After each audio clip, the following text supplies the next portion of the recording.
Nothing will ever stop me from doing story time. So we took a little story time hiatus from our Trojan War myths and talked a lot about the gods and goddesses. You guys did an excellent job with that. And so now we're going to pick right back up where we left off. If you'll recall, the Trojan War ended when the Greeks made the Trojan horse and tricked the Trojans into taking it into the city. And of course, mass chaos and pandemonium ensued. Most of the city was destroyed at that point, but there was one man who was able to, one major hero, I should say, of Troy, a guy named Aeneas, who was able to escape from the burning city. And if you'll recall, here's Aeneas. He had his father, Anchises, up on his shoulders, the old man, his son, Ascanius, who was about 5 at the time, and his wife, Creusa. And they, along with several other hundreds, were able to run out the back gate of Troy and escape death. However, Creusa, remember, she stopped because she got tired and sat down and was killed, but everybody else who was in that back neighborhood was able to escape. And so then we're going to pick it up from there. So Aeneas has no idea where to go, and I'm sorry, some classes might have already heard some of this, and some did not. So I'm just going to pick it up from here. And for those of you who've already heard it, it might be a nice refresher. Aeneas has no idea where to go. They are refugees. They are homeless. And so they travel around the Mediterranean Sea for 7 long years. And every single time they start to try and build a city, something happens. Like, for example, in one city where they start digging up some dirt and whatnot to build the foundations of a city, what happens? Well, blood just starts gushing up everywhere. And another time, they try and build a city, and they start laying the foundations, and then what do they see? They see what they thought it was an abandoned area. They see a very large one-eyed monster come out of a cave and start charging them. So they realize very quickly, oh, this is bad, and we got to get out of here. So eventually they end up in the island of Sicily, where they meet some distant cousins who give them hospitality. And it's there in that kingdom in Sicily where Anchises, the aged father of Aeneas, dies.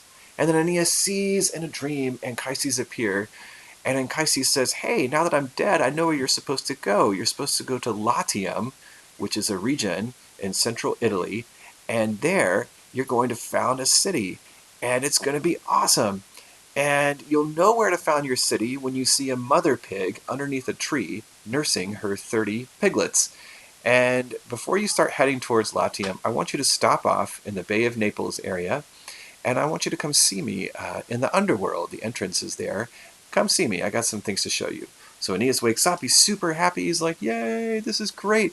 I finally know where I'm supposed to go after 7 long years. So he tells his men. They're all happy. They get in the boats. They thank the guys that they were staying with, and they start to depart Sicily and head towards Latium, central Italy. Well, this makes Juno, the queen of the gods, really upset. And there's a couple of reasons why she's upset. One is that she still holds a grudge for not getting that golden apple way back when, during the Trojan, or before the Trojan War, rather.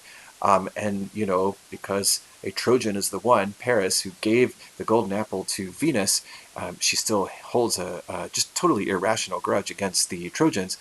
But the other reason why she's upset is because she knows that if Aeneas, if any Trojan, lands in Italy, he will eventually found a civilization that will destroy her favorite city, which is Carthage. Carthage is a city in modern-day Tunisia in North Africa.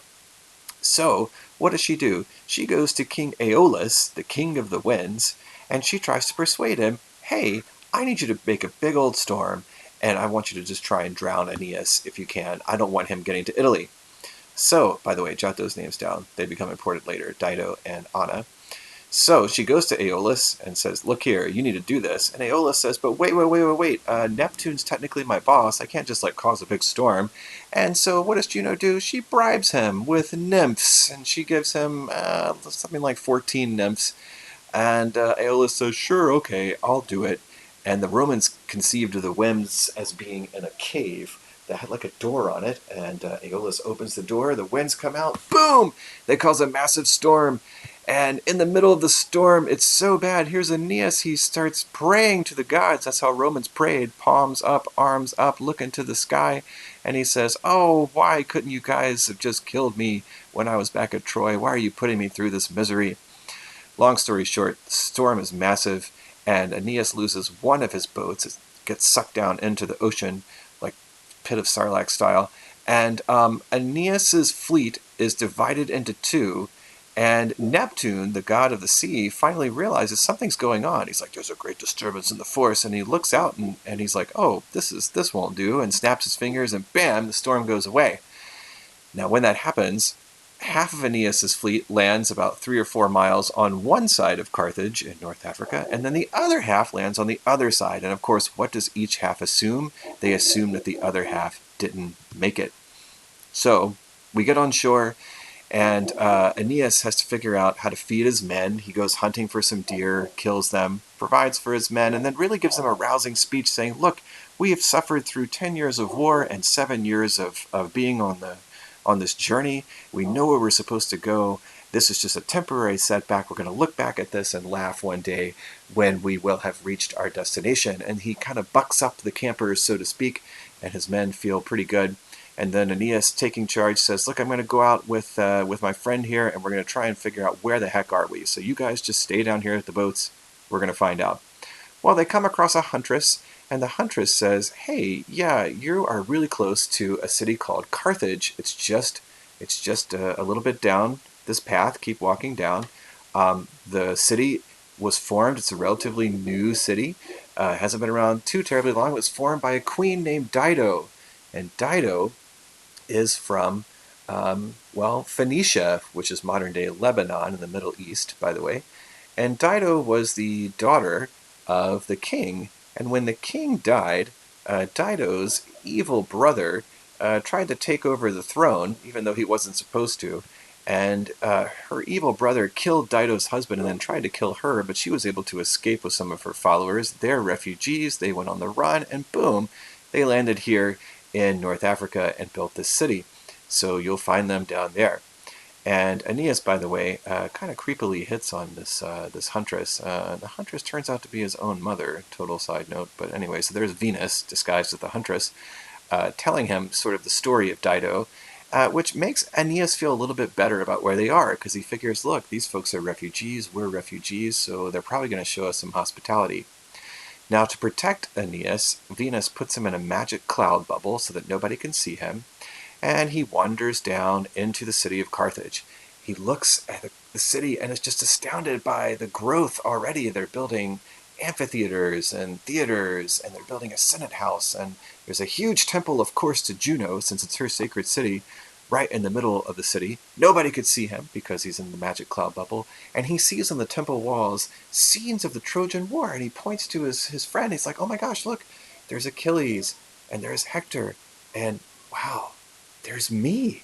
Points to his own image on the wall and gets pretty emotional at that point and says, look, these people understand our suffering. I think we're going to be okay. Now, at that moment, the other half of Aeneas's fleet, the ones that he assumed were dead, and they, of course, assume that he's dead, they're dragged in by some Carthaginian soldiers into the city and are presented at the feet of Queen Dido. And the Trojans say, look, please don't kill us. We're Trojans. We got in a bad storm, and our leader Aeneas, you might have heard of him. We think he's dead, along with half of our men, and we don't mean you any harm. All we want to do is just rebuild our boats and get the heck out of here. We're supposed to go to central Italy.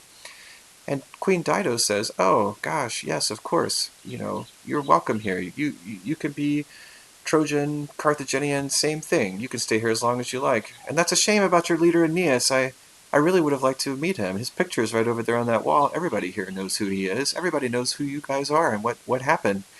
And at that exact moment, boom, the cloud bubble disappears, and Aeneas is like, hey, I'm right here. And when the cloud bubble disappeared, he kind of looks like much younger and spiffy looking now.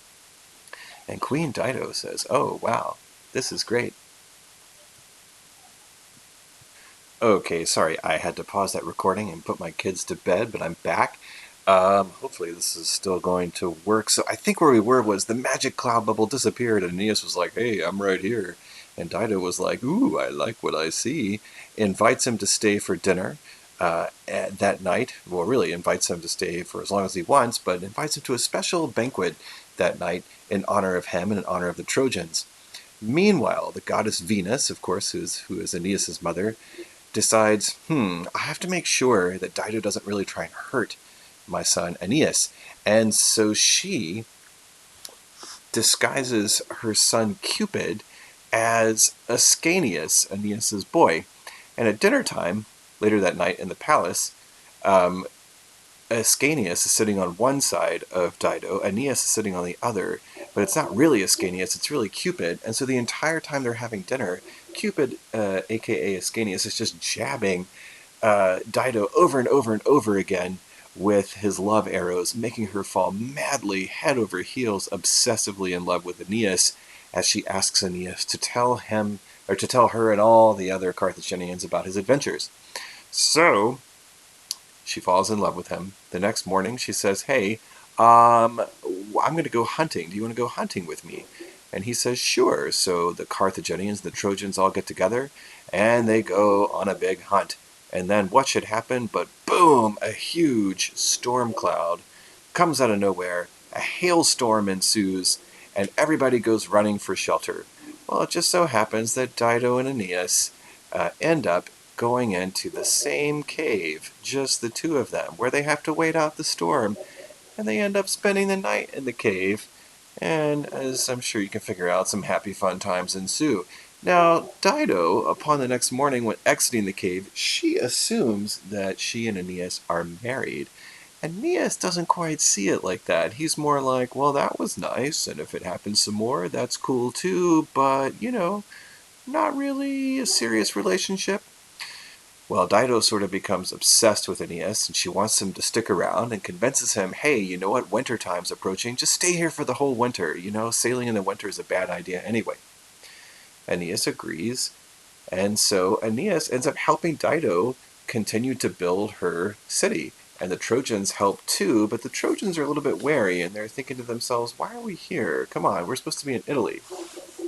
Well, sure enough, as the winter time comes to a close, who should come down but Mercury, the messenger god, comes down to see Aeneas one day and tells Aeneas, hey, buddy, you're not supposed to be here, and you know it, and I'm giving you a message from the big boy Jupiter himself.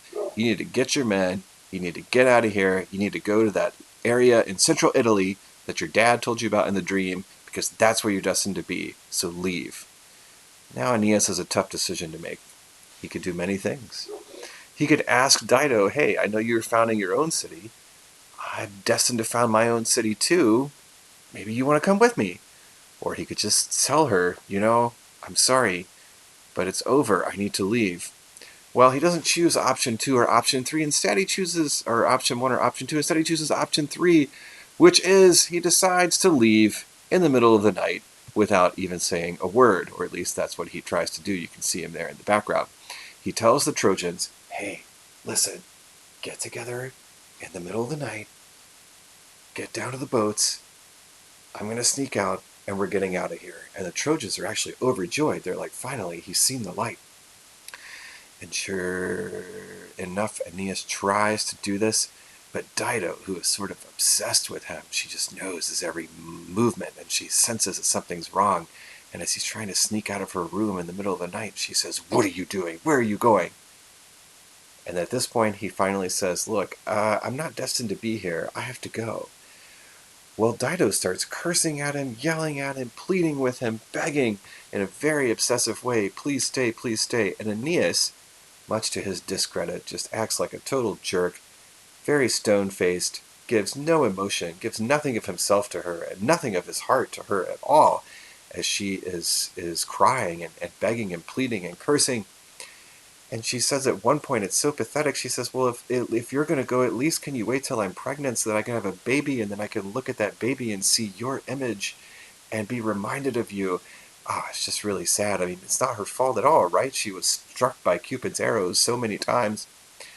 And Aeneas says, nope, gotta go. And Dido says, then I curse you and all of your descendants, and one day you will pay the price. And she's right. That's coming up much later on in Roman history, and I'll tell you why, with Rome and Carthage much later on. But anyway, Aeneas leaves, and he goes to the ships, and he starts to get on board and gather his men. Meanwhile, Dido's sister, here she is right here, kind of creepily looking on, and here she is more in a comforting role. Her name is Anna. She comforts Dido through this, and Dido says, I don't care if that man hasn't even left my kingdom yet. I need you, Anna, to go through the palace and find everything that that man touched. And we're going to build a huge pyre, and we're going to set it on fire, and that's how I'm going to exorcise the demon that was Aeneas. And so Anna does this. She gathers all the things that Aeneas touched in the palace into a big, huge pile, and they're about to set it on fire when Dido says, Wait, Anna, there's one more chair in the hallway. I need you to go grab that chair, because I think he brushed up against it. So go grab that, we'll put it at the very top, and boom, we'll set the thing on fire. But it's really a trick to get Anna to leave the room. As soon as Anna leaves the room, Dido climbs to the very, very top of the pyre, and there she takes out a dagger and stabs herself with it. Anna comes back in and sees her sister at the top of the pyre. Here, it's in this painting, it's very odd. She's just like not much of a pyre at all. And Anna's like, whoa, what are you doing, Anna, there? And Dido has some sort of, I don't know, spear sticking out of her. But anyway, it's like a sword or a dagger or whatnot. And at this point, Dido is bleeding profusely, and Anna is very upset and says, how could you have tricked me? This is not right. Why did you do this to yourself? And she cradles Dido, and Dido tries to speak and can't really get the words out. And it's at that moment that Dido dies. And here is the goddess Iris, the goddess of rainbows normally, but she's come to pluck one of the hairs of Dido, and that's one of Iris's roles, is that she plucks a hair from someone who's died to give to Proserpina, aka Persephone, the queen of the underworld. And then, well, now that Dido is dead, her sister Anna realizes that this wasn't just a normal pyre, it was a funeral pyre, and so she sets it on fire as all the Carthaginians gather to mourn the death of Queen Dido. And as Aeneas, kind of hard to see, but his boats, his fleets, they're starting to sail away. And he turns around one last time to look at Carthage. And what does he see? He sees some smoke, and he's like, I wonder what that's all about. It's coming from where the palace is. Oh well, he turns around and he says, let's go, men, straight to Italy. Wow, what a jerk. All right, that's the end of our storytime lesson for today. Next time, Aeneas gets to Italy, and not everything is good. More people's hair catching on fire. Stay tuned.